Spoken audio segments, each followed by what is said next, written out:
Go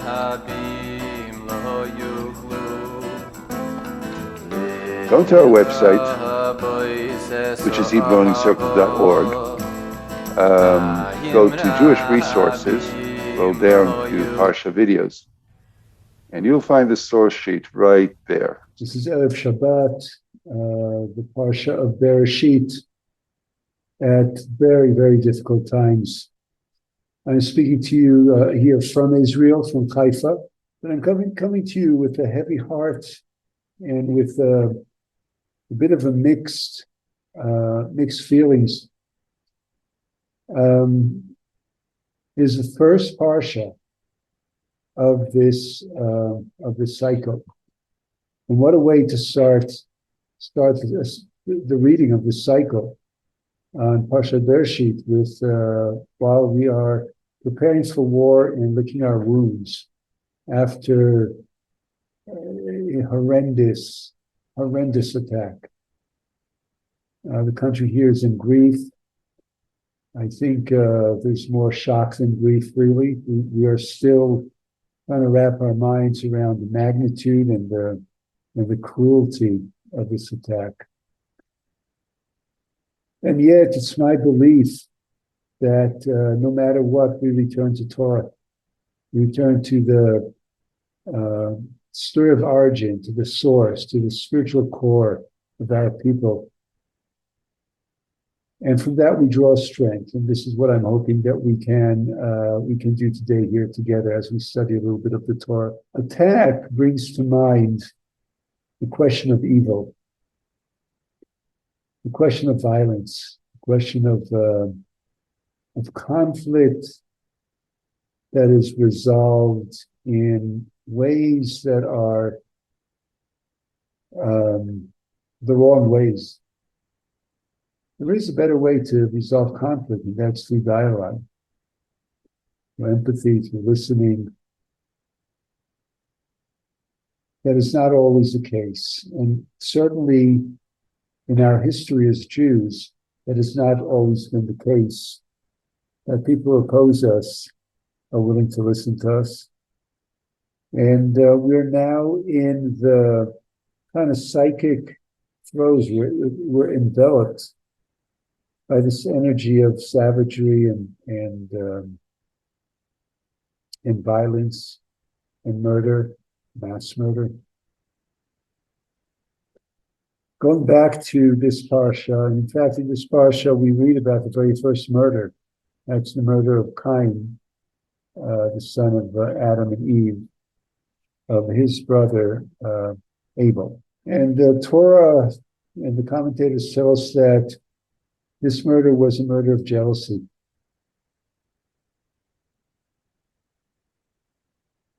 This Torah portion also tells us of the very first sin, the very first straying from the promise of a divine spiritual path, when Adam and Eve are tempted to eat from the tree of good and evil. And we're going to talk about the tree of good and evil a little more right now.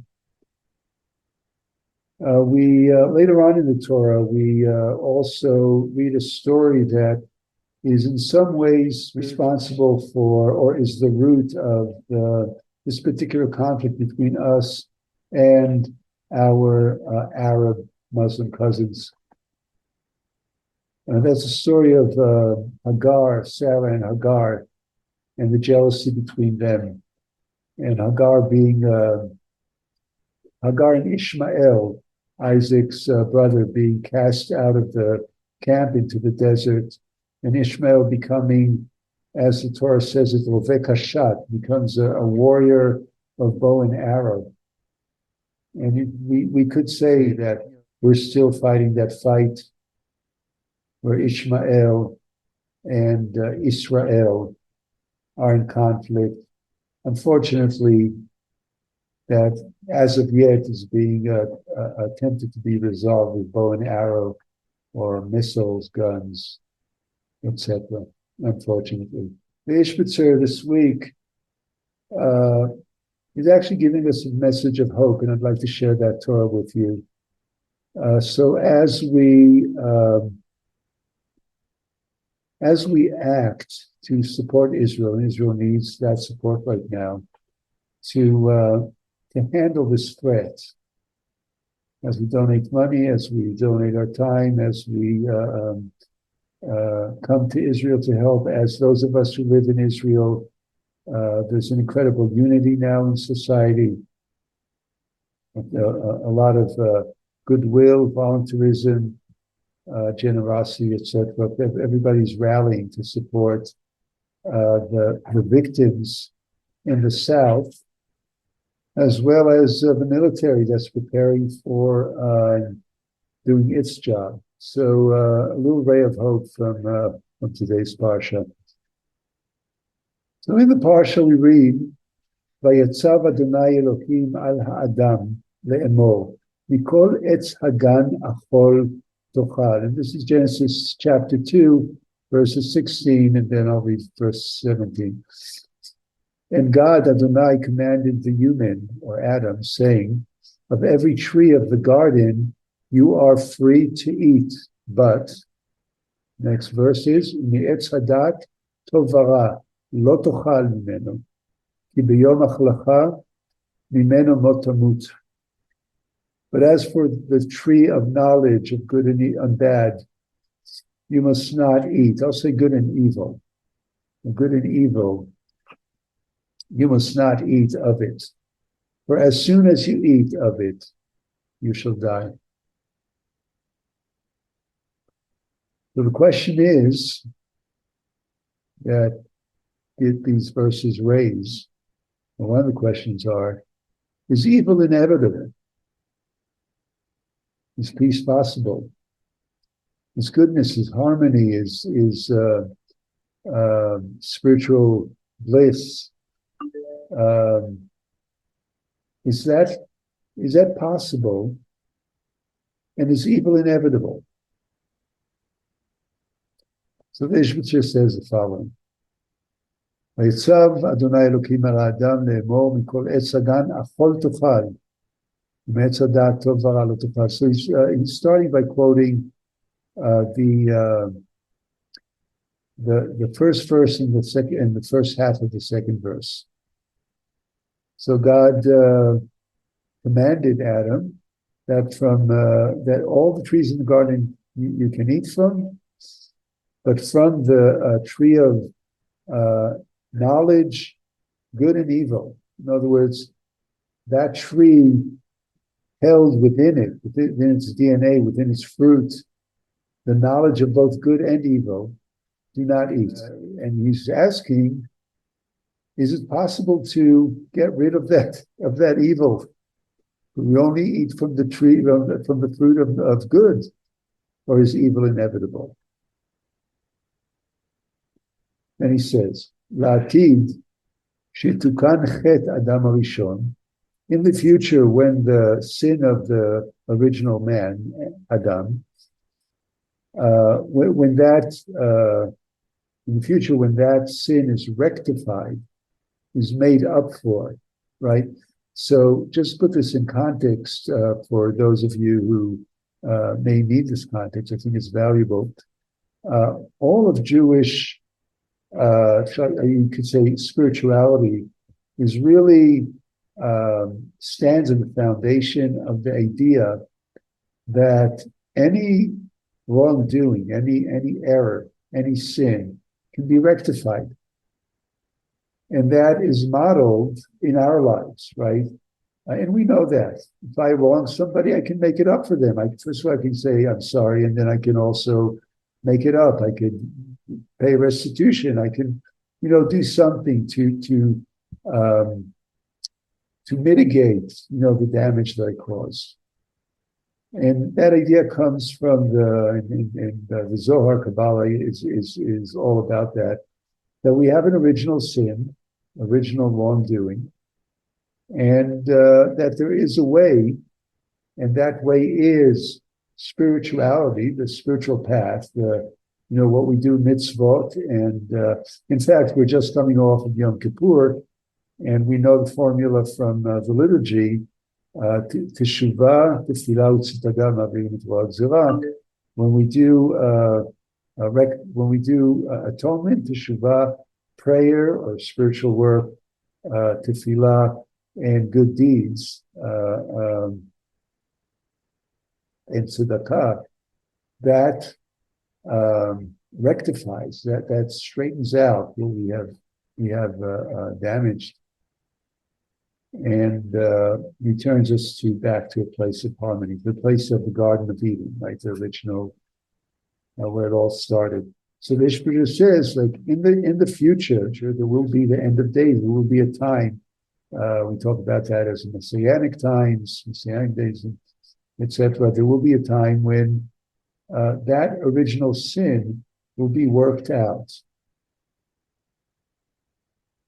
So when that time arrives, he's telling us, Az yetzeref hapsukim mikol etz hagam achol tochal metzadat tovara. This verse that we just read, he says, will be punctuated. The syntax will be changed. He says, how is it going to change? Instead of reading Adam that he can eat from all the trees, he and Eve, obviously both of them can eat from all the trees in the garden, but from the tree of good and evil, don't eat. Izhbitzer says at that time, when the original sin is rectified, it's going to be read differently. The punctuation is going to be differently. How? This is going to be read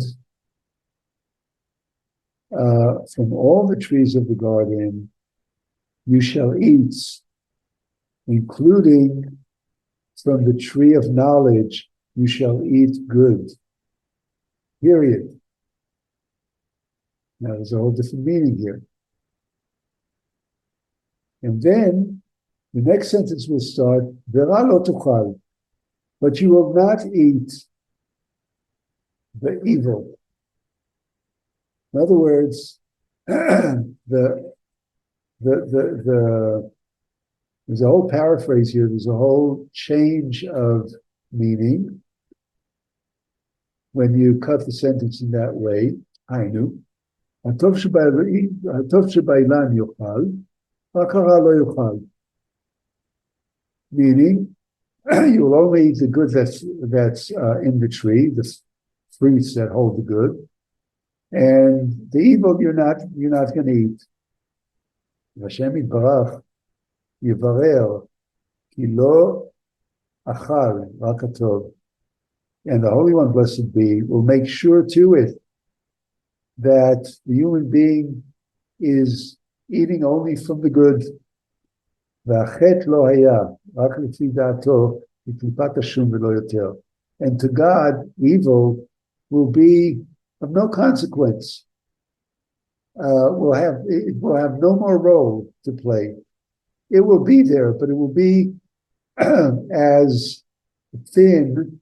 This is actually an idiom, as thin of the shell of garlic. You know, garlic has a very thin shell, very kind of fragile kind of shell. You consider peel, and evil will be as insignificant and weak and impotent as the thin peel of garlic. So that is the good news. The good news is that tree of good and evil, which really describes the existential condition of human life right now, unfortunately,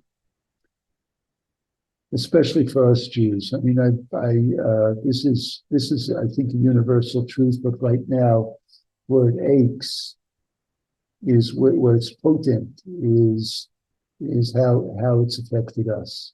If life made more sense, and our cousins, the Palestinians, who have grievances with us, and perhaps some of those grievances, not perhaps, some of those grievances are for good reason.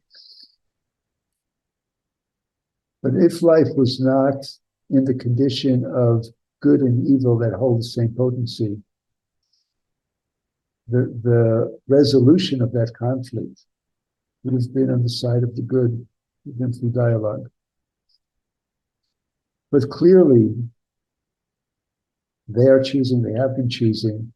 And by the way, I'll make a statement that I don't have the time to back up, but this is historically true, is that this is a choice that our neighbors, or our Muslim neighbors here in Israel, have been making for since the 18th or 19th century, certainly the early part of the 20th century, that there's some kind of grievance, whether it's religious or otherwise, that they over and over again have chosen to express through incredible violence and cruelty.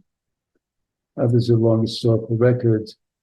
I also want to say for the record that it's not the case the other way around. Jews until 1948 have never chosen to resolve grievances with Muslim Arab neighbors through violence. So in a world that the Izhbitzer here is describing by changing the punctuation, the syntax of this verse, where good is potent and evil is just the peel of a garlic. It's so thin and fragile. So there would be a good faith dialogue, the resolution. But this is not the world we live in. This is the world where there are those who believe that hatred, the passions of hatred, and the passions and the fanaticism of cruelty and revenge and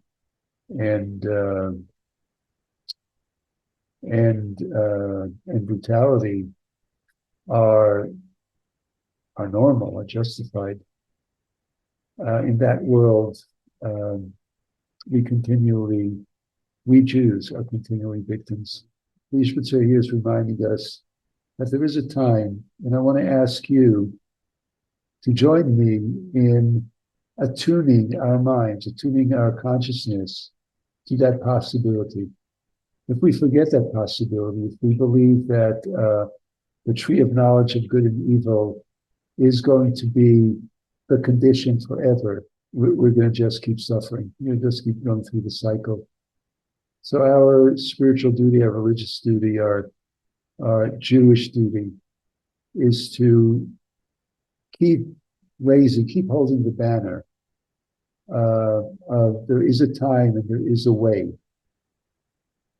to have evil vanish or evil be insignificant and have the good rule. May we so be blessed. Thank you for learning Torah again here today. We're starting this cycle of Torah with Beresheet, with Genesis, with great difficulty. May we end the cycle with only good news and great spiritual, moral transformations. Shabbat Shalom. Shalom for now. Today, thank you everybody. Again, click subscribe button. Doesn't cost you anything. We really appreciate that.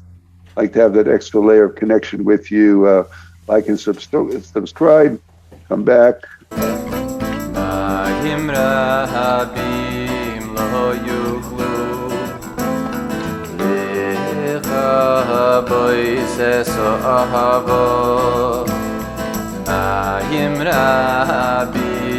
lo yuklu